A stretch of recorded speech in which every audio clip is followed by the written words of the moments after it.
gusto mag-abroad, pag-isipan niyo po ng ilang beses dahil hindi lahat ay sinuswerte sa amo. Tulad nitong ilan nating mga kababayan. Siya si Mian Jernal, tubong Carmen Davao del Norte. Minaltrato, sinaktan, itinuring na parang hayop ng kanyang amo.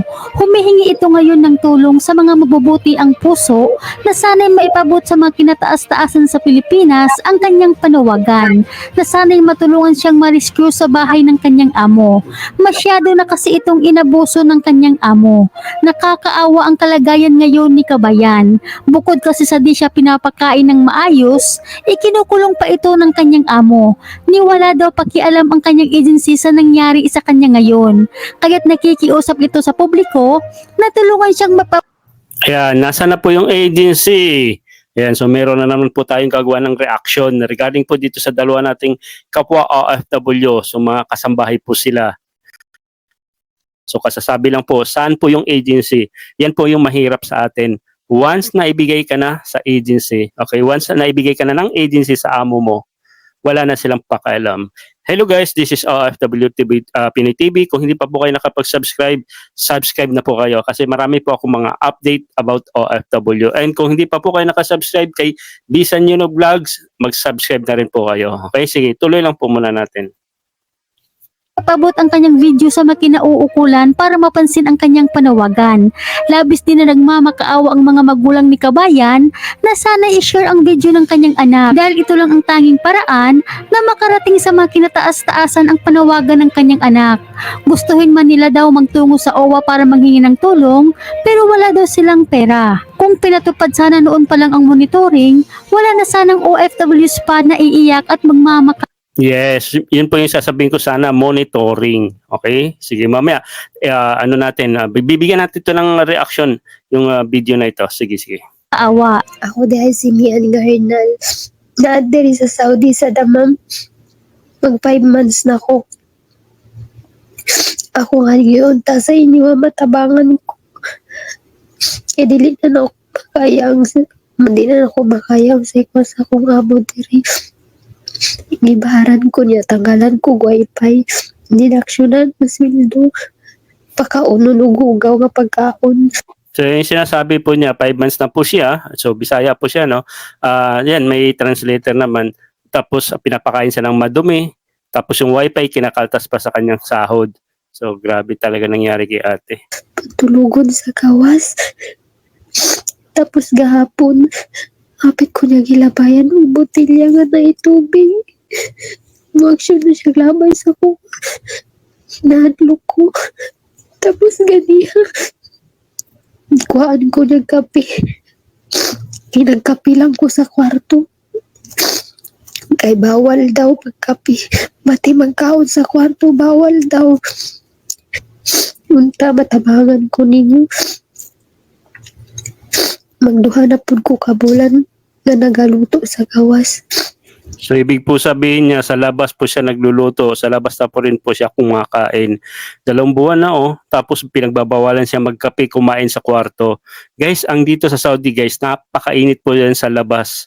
Kaya siguro si Kabayan nangingitim. Yes, kahit ako naman, karamihan talaga dito naka-aircon. Pag nasa labas ka, lalo na kung tanghali, nako, talagang ewan ko kung anong mangyayari sa iyo kung abutin pa na ilang taon ang estado ni Kabayan. Grabe, no? Hindi na tao ang turing nila sa mga kababayan natin eh. Dapat ito, hindi to dapat binibigyan ng katulong eh. Inaabuso lang eh. Sa isa ka adlaw magluto ko alas 10 hangtod alauna. Grabe kainit. 3 ka oras ko dito. Tapos pagkagabi na po busugod na po ko gluto alas 6 hangtod alas 7. Walay suga. Hatagan ka ko niya gispat.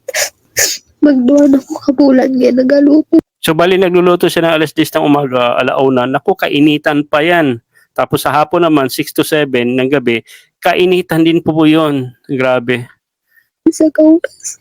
Tapos pagkagabi, dili na ako makumot akong mga kamot. Dili na ako makumkum.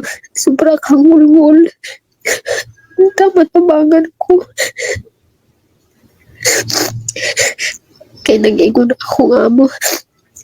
Dili pa daw na mao iyang ihatag sa kuwa. Nanawagan naman ng tulong ang isa pang nakakaawang OFW mula sa Saudi. So idadagdag ko lang doon sa huli, no? Sabi ng amo, hindi lang daw pa yung ang kanyang mararanasan. So dapat ma-rescue na po to si ate. Kasi may ibig sabihin, mas may matindi pa pala doon. Baka mamaya sasamantalahan pa yun. Sige, ito naman po yung pangalawa po nating OFW na inabuso na naman. Inabuso ng amo. Sige. Narito pakinggan po natin si Kabayan. Hello po, ma'am, sir. Ako po, So bali ang pangalan niya, Farhana Subulan Mamintal. Ayan, kung sino po nakakilala kay Ma'am Farhana Subulan Mamintal. Ayan. ay humihingi ng tulong sa inyo. Kinulong po ako ng amo ko. Nasa kwarto ako, hindi ako makalabas Grabe, at no? hindi rin ako makakain.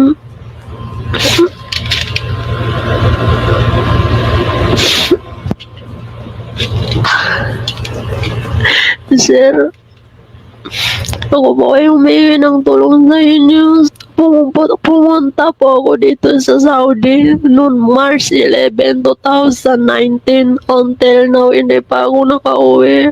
At ginawa sa akin, binenta-benta po ako. Sana po ma-rescue nyo na ako. Nagkakaawa naman itong ating mga kababayan, kaya sa mga nagnanais mag-abroad bilang kasambahay sa Middle East, pag-isipan niyo po ng maigi mga kababayan. At please like and share para makarating po sa mga kinauukulan itong panawagan ng ating mga kababayan. Maraming salamat po at mag-ingat po kayo palagi. So ito lang regarding din sa pangalawang OFW, no, si Kabayan. Sabi niya binibenta siya. So anong klaseng benta, madam? Baka mamaya, kumbaga meron kasing mga amo, ibig sabihin gagamitin ka sa mga iba-ibang lalaki, binibenta ka. Kasi ilang buwan na siya nakakulong. Sana hindi ganun. Kasi kung binibenta siya ng mga iba-ibang amo, makakahanap siya ng amo na mabait, swerte ka. Pero kung yung sinasabi niya, hindi kasi niya binuo, hindi ko masyado mag-gets. Kasi pag binibenta at parang binubugaw ka, ay yun ang mahirap doon. So imagine nyo guys, mahirap talaga maging OFW. At saka yung kanina, sabi ko, dapat may monitoring. Ito po yung sinasabi ni Sir Tolpo, dapat may monitoring. For example, okay? Kasi yung mga amo na yan, may mga number yan. Di ba naalala nyo, nung kayo dinala sa agency, nandito na po kayo sa abroad. Di ba? Minsan, sa airport pa lang, kinakaon ka na ng amo. So bago pumunta yung amo na yon, alam ng amo na dumating ka na. Okay? Hindi kaya, may alam na siya na ganitong oras ang darating kasi galing po yan sa agency. So, ibig sabihin, may number po ang amo sa agency dito sa abroad. Kasi kinokontak nila yan na, okay sir, dito na po yung katulong nyo, hindi kaya bukas po, parating po, ganitong oras. So, minsan ginagawa yan, may makasabay ako sa airport, doon na kinukuha yung ibang amo, sinusundo na yung mga alaga nila. Okay? Iba naman sa agency kinukuha ng mga amo. Okay, so ibig sabihin, may contact number ang agency do sa employer. So ngayon, pagdating naman sa tawag dito monitoring, ganito dapat, okay? Once na kinuha na ng amo, okay, yung katulong, pagkadating sa bahay kinabukasan, dapat tatawagan agad ng agency yung amo at ipapakausap kung tamang bahay ba siya, tamang amo, kumusta naman yung dating niya. Yan po yung first move dapat. Yan po yung monitoring. Tapos after 1 week, tatawagan uli yung amo at ipapakausap yung si Kabayan kung wala pang mobile number. And then another week, 2 times. Tapos 1 month na kung okay pa rin ba yung yung kababayan natin, di ba? So after 1 month monitoring, after 3 months naman, by quarter na siya, every 3 months na, hindi kaya every 6 months. So dapat ang tumatawag po dun sa agency, magagaling sa agency, kumaga meron silang call center, parang follow up ba, yung follow up center tawagin. So yung agency ang tatawag sa amo, kumusta naman po yung alaga namin, pakipakausap po namin. So maiiwasan na ganitong mangyayari, abuso, di ba? Yun po yun. Kasi meron pong address ang agency, meron din po yung contact number ang agency natin. Diba? So dapat mahalaga po ang monitoring, dapat isabay na po yan sa kontrata. Dapat kasama po yan sa kontrata. Diba? Para maalagaan po natin ang mga kasambahay natin. Ang nangyayari kasi pagkakuha ng agency, wala, goodbye na. Hindi na alam kung ano na nangyari sa katulong, dinala pa sa bahay, diretso, o kung saan-saan. Kasi malay ba naman ng mga kasambahay niyan, bago pa lang yan, wala pa namang alam yan. Hindi alam kung saan lugar yan, oo lang ng oo yan. Di ba? So dapat start pa lang, nasa kontrata yan. Okay sir, bago namin ibigay ito, may perma pa po sa kontrata na kailangan may follow-up po kami. Pag hindi po kayo sumunod, kukunin po namin yung tao nyo, yung aming kasambahay. Kasi mahirap po. So dapat may ganong usapan. Kaso hindi naman ata nasusunod yung monitoring kasi nga busy sila sa pagre-recruit, tapos yung mga naibigay nila sa mga katulong, wala, pinabayaan na. So dapat ito yung in-implement. So isa din to sa ipupush ko sa mga social media ko na kailangan may monitoring din sa mga kasambahay natin. Delikado po, delikado. Baka nga yung iba dito hindi pa nare-report hindi pa natin nababalitaan, hindi nakakapagawa ng video kasi walang internet. Marami yan, mga nakatago, inaabuso, hindi natin alam. Tapos yung iba sa agency, nagpapakasarap, kumikita ng malaki, basta na lang recruit ng recruit sa Pilipinas. Di ba? Yan dapat, unahin natin yung agency na yan, dapat pinupukpok yung agency. Wala, yung gobyerno natin, mahina ang pangil pagdating sa agency, sinasara lang nila. Pag may kaso yung agency, sinasara, gagawa uli na panibagong agency, recruitment agency. Same pangalan pa rin. Di ba? Ang dami ng kaso dyan. Sa Senado, nagpapalit lang agency name, pero yung mga tao nagpapalakad, sila pa rin. So walang pangil. Dapat may kulong talaga sa mga agency recruiter na yan. Kawawa yung ating mga kababayan guys. Dapat may monitoring. So gagawa ulit ako ng video regarding dito sa monitoring. Okay, so share this video. God bless and bye-bye.